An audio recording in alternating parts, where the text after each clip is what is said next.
नमस्ते दोस्तों, कभी सोचा है अमेरिका के 123 एग्रीमेंट्स का राज क्या है? आज मैं आपको बताऊंगा कि ये क्या हैं और दुनिया भर में इनकी क्या अहमियत है।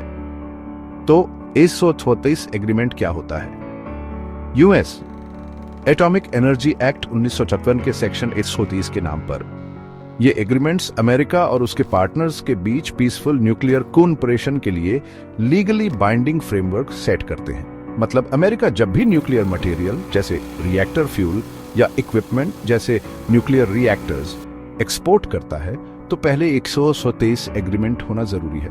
लेकिन दोनों पार्टीज से 133 एग्रीमेंट में क्या उम्मीद की जाती है?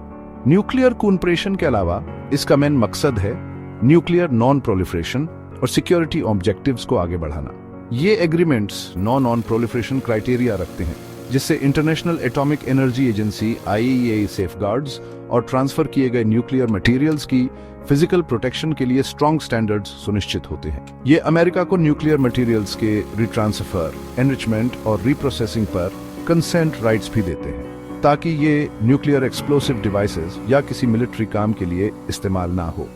स्टेट डिपार्टमेंट ऑफ एनर्जी की टेक्निकल मदद और न्यूक्लियर रेगुलेटरी कमीशन के साथ बातचीत करके इन नेगोशिएशंस को लीड करता है। नेगोशिएशंस खत्म होने पर प्रेसिडेंट 37 एग्रीमेंट को अप्रूव करते हैं जो फिर रिव्यू के लिए कांग्रेस जाता है। अगर रिजेक्ट नहीं होता तो एग्रीमेंट लागू हो जाता है। अब ये एग्रीमेंट्स अमेरिका की फॉरेन पॉलिसी को कैसे आगे बढ़ाते हैं? ये पार्टनर्स को स्ट्रॉन्ग नॉन प्रोलिफरेशन और फिजिकल सिक्योरिटी स्टैंडर्ड्स से जोड़ने के लिए जरूरी टूल्स हैं जो स्ट्रेटेजिक एनर्जी कोऑपरेशन की नींव रखते हैं। 136 एग्रीमेंट के तहत एक्टिव पार्टिसिपेशन से अमेरिका और उसके पार्टनर्स के बीच पॉलिटिकल और इकोनॉमिक रिलेशंस मजबूत होते हैं। ऐसी पार्टनरशिप्स से लॉन्ग टर्म पॉलिटिकल और इकोनॉमिक टाइज बन सकते हैं और दूसरी फॉरेन पॉलिसी इश्यूज पर कोऑपरेशन बढ़ सकता है।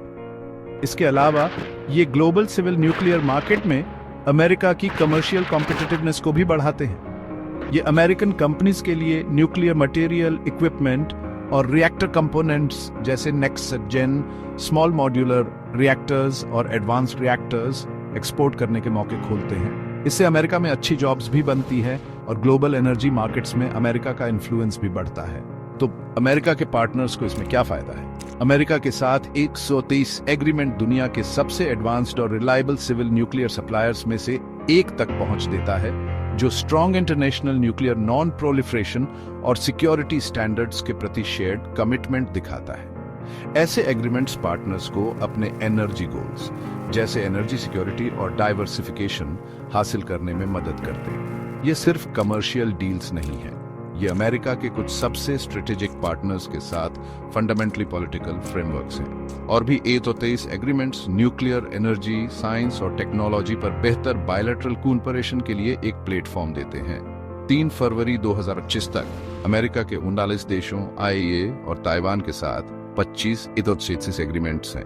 इनमें Argentina, Australia, Brazil, Canada, China, European Atomic Energy Community Euratom, India, Japan, South Korea, United Kingdom और कई और देश शामिल हैं। और यही है अमेरिका के 133 एग्रीमेंट्स का राज। ये सिर्फ न्यूक्लियर कोऑपरेशन के बारे में नहीं है, ये लॉन्ग टर्म स्ट्रेटेजिक पार्टनरशिप्स बनाने, ग्लोबल नॉन प्रोलिफरेशन बढ़ाने और अमेरिका की कमर्शियल कॉम्पिटिटिवनेस को बूस्ट करने के बारे में है। देखने के लिए शुक्रिया, और अगर आपको ये इंटरेस्टिंग लगा तो लाइक, शेयर और सब्सक्राइब करना ना भूलें ताकि आपको ग्लोबल पॉलिसीज पर और भी एक्साइटिंग जानकारी मिलती रहे। अगली बार मिलते हैं।